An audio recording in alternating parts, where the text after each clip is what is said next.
Escipión se acercó empeñado en trabar combate, pero comprobó que las posiciones del enemigo eran estratégicas y seguras, lo que le tenía indeciso. Esperó 2 días, pero temía la llegada de los hombres de Magón y del otro Asdrúbal, el hijo de Gescón, con el que se vería rodeado de enemigos. Decidió, pues, probar su suerte y tantear al adversario, así que preparó su ejército. Hizo salir del campamento a los vélites. Los vélites son las unidades de infantería ligera. Y a una tropa escogida de infantería. Dispuso también el resto de sus fuerzas, pero de momento lo retuvo dentro de la acampada. Sus órdenes fueron cumplidas con coraje. Primero el general cartaginés permanecía a la expectativa de lo que iba ocurriendo. Cuando comprobó que el arrojo de los romanos ponía a los suyos en situación desventajosa, hizo salir a su ejército y lo aproximó al escollo, fiado en aquel paraje.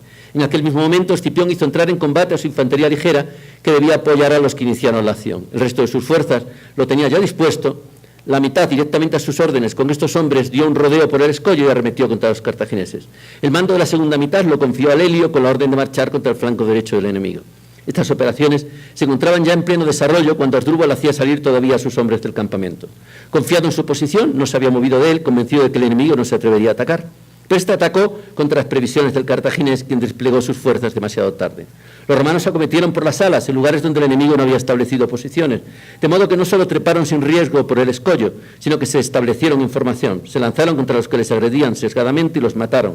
Los cartagineses, que a su vez entraban también en formación, se vieron forzados a revolverse y a emprender la huida.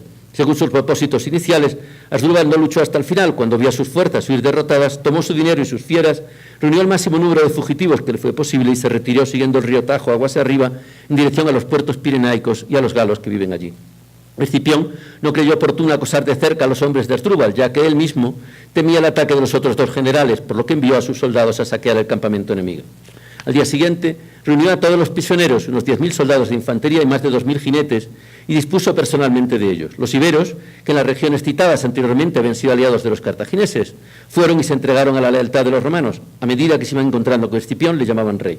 El primero que lo hizo, que le veneró, fue Decón y a continuación Indíbil y los suyos. Hasta aquel momento, Escipión no hizo caso de la palabra, pero después de la batalla le llamaba rey ya a todo el mundo y la cosa llegó a sus oídos. Entonces congregó a los iberos y les manifestó su deseo de tener la fama de real en todas partes por el hecho de serlo, pero no quería ser rey, y mucho menos que le llamaran así. Luego ordenó que todo el mundo le llamara general.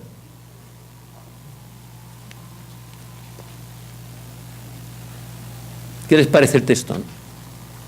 Es un texto muy intenso, ¿no? Es un texto que uno puede leer como una novela, ¿no? Piensen que un historiador antiguo siempre tiene que hacer cosas para que sea leído. Si un historiador, los historiadores actualmente pensamos que nos podemos permitir el lujo de ser aburridos. Y esto es un horror. Y entonces, ¿quién hace cosas que se puedan leer legibles y tal? Pues muchas veces gente que hace novela histórica. Y esto, pues no hay que dejarles ese campo, ¿no? En la antigüedad no era pensable hacer nada por escrito que no fuera hecho con un cierto estilo, un decoro estilístico y una cierta belleza, ¿no? Y que no puedes hacer una historia que no atraiga a la gente. Y entonces él hace esta historia. Hay gente que hace historias para atraer a la gente en las que se inventa todo para atraerlos tanto que se lo inventa todo, ¿no? Y él no está de acuerdo con eso. Él va a hacer esta obra y él pretende, él insiste, yo estoy utilizando fuentes orales, estoy utilizando a gente que ha escrito, lo estoy utilizando todo para entender cómo fueron las cosas. No pasó tanto tiempo desde que ocurrió esto y que él estaba en Roma. Podía todavía hablar con gente que había estado allí. Muy mayores, pero estaban allí, ¿no? Y los hijos de ellos se lo podían contar. Y había ya gente que había escrito. Fíjense qué interesante y qué manera tan inteligente de entender. Es decir, se ve que Polibio es un soldado. Él además es de los que dicen, cuidado, la historia de él no la puede hacer más que gente que sepa de lo que habla. Y para saber de lo que habla, una historia político-militar tiene que ser político y militar, ¿no? O sea, la historia deberían hacerla, diría él, las élites, ¿no? Estamos en otro mundo, ¿no? Nosotros, ¿no? Afortunadamente, ¿no?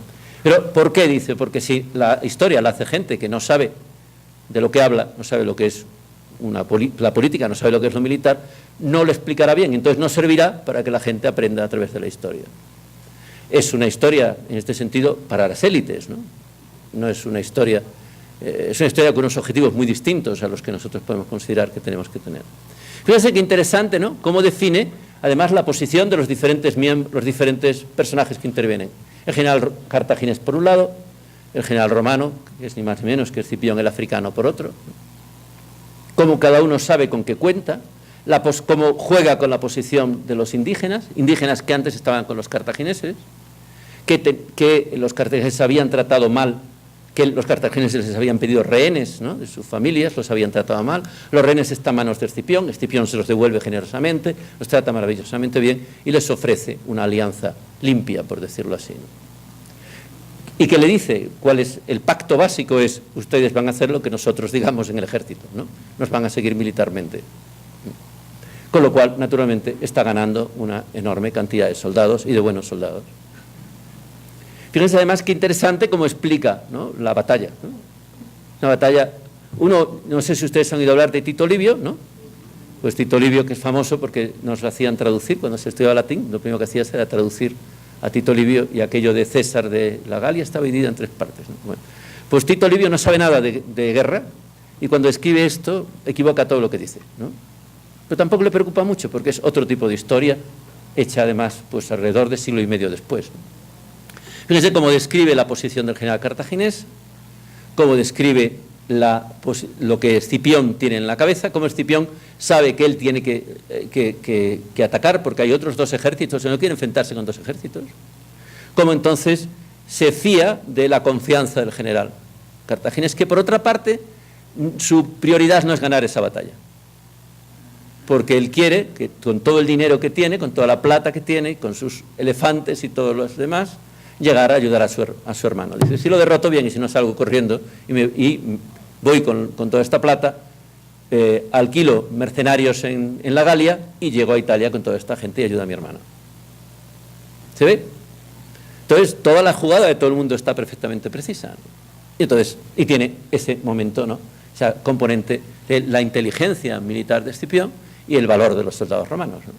Hay un punto ahí, incluso dice ya, estos soldados que van atacando y que van, ¿no?, ya se sitúan en formación. Ya sabe que cuando se sitúa un grupo romano en formación, ¿no?, hay una enorme dificultad para cualquiera que quiera enfrentarse a ellos, ¿no?, porque son sencillamente bloques, ¿no?, bloques de soldados muy experimentados, ¿no?, y, digamos, acorazados, ¿no?, por tanto, muy difíciles de vencer, ¿no?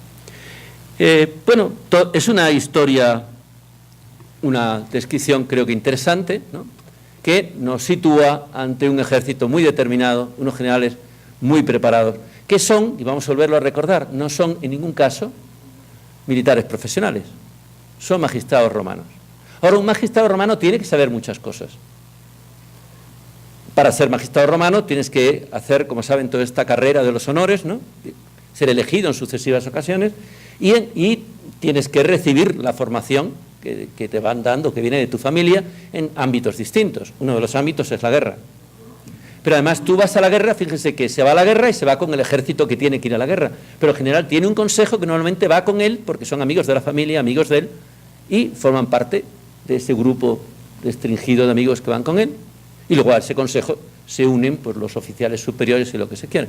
Pero es el conjunto de la élite el que va, ¿no?, el que va articulando a su general, ¿no?, en este caso. Y fíjese también que como digo, Escipión y todos ellos, ¿no?, tienen un gran conocimiento de la guerra, tienen un gran conocimiento de sus posibilidades. Tenemos que añadir más cosas que tienen. Por ejemplo, tienen un gran conocimiento del derecho, porque el derecho no está escrito, el derecho es oral y el derecho es un patrimonio en gran medida también de las élites, ¿no? El derecho es a la vez un conjunto de normativas que se llevan adelante, ¿no?, de normas, en caso de robo ocurre esto, lo que usted quiera, pero es también todo un conjunto de fórmulas que se conserva para sí, que se guarda para sí los grupos aristocráticos, grupos oligárquicos, ¿no? Bueno, todo esto lo tenemos aquí, y tenemos también otro aspecto importante. Fíjense ese momento final en el que él es un chico muy joven, ¿no?, Escipión Emiliano, ¿no?, es en medio de las desgracias que han ocurrido, pues él es concebido como una especie de salvador mesiánico, ¿no?, y rompe con reglas que le hubieran hecho que hubiera tenido que esperar. Él dice que no espera, incluso juega un poco con que los dioses le iluminan, ¿no? Todo esto cabe ahí. Conviene recordar que estamos hablando de una sociedad profundamente con una religiosidad muy intensa, ¿no?, que nosotros quizá en algún momento, pero no deberíamos hacerlo, llamaríamos componentes supersticiosos. Un general romano antes de la batalla tiene que mirar si se puede dar la batalla y pide mira, por ejemplo, ¿ustedes saben la palabra auspicio? ¿Saben qué quiere decir? Auspicio. Auspicio.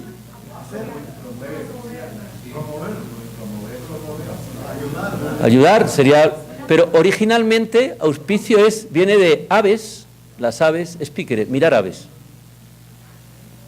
Así que tú miras las aves porque las dioses es un procedimiento ritual muy interesante, pero no estamos al aire libre y no se lo puedo hacer. ¿Sí? No. Pero yo he dicho auspicio, ¿no? El arúspice es también otro personaje que se dedica a la adivinanza, también con técnicas específicas, ¿no? Son arúspices, ¿no? Y otros muchos otros especialistas, ¿no? Efectivamente. Y tienen el mirar las aves, se hace una línea en el cielo y se mira cómo los pájaros pasan, y según de dónde vengan los pájaros se puede interpretar o no. Bueno, os voy a contar una historia divertida, si quieren, de una de estas cosas, ¿no? Y es una demostración de cómo la familia de los Claudios era muy orgullosos, ¿no? Y viene, y está contada, ¿no? Es un Claudio en el siglo III que va a dar una batalla contra los cartagineses en el mar y tiene que consultar a los pollos sagrados. Es así, los pollos, las gallinas, ¿no? Entonces tiene unos, los sacan y le dan de comer, y si los pollos comen, todo va bien, y si no comen, no debes dar la batalla. Entonces, pues no comieron. Y dice, pues si no quieren comer, que beban, y los tiró al mar, ¿no? Entonces, esto fue criticado, que duda cabe, ¿no? Y perdió la batalla y entonces lo juzgaron, porque no había escuchado a los dioses, ¿no? Bueno, quiero decir, esto es lo anecdótico, pero piensen que todo eso está ahí presente. Estamos hablando de gente que están continuamente viendo si los dioses les están apoyando o no.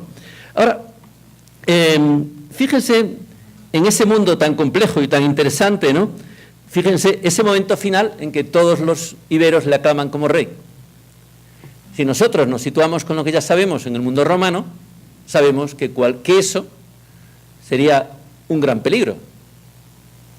Porque si alguien dice, mira a Escipión, el africano, que le llaman rey, y no pone coto, no corta eso, dirán, es que quiere ser rey. Y eso inmediatamente suscitará la agresividad de todo el conjunto de la oligarquía. Así que él dice, no, sería algo así como les dice, los reúne, les dice, hombre, yo espero ser de una condición real, ¿no? Espero tener virtudes que ustedes han considerado como dignas de un rey, pero no me llamen rey.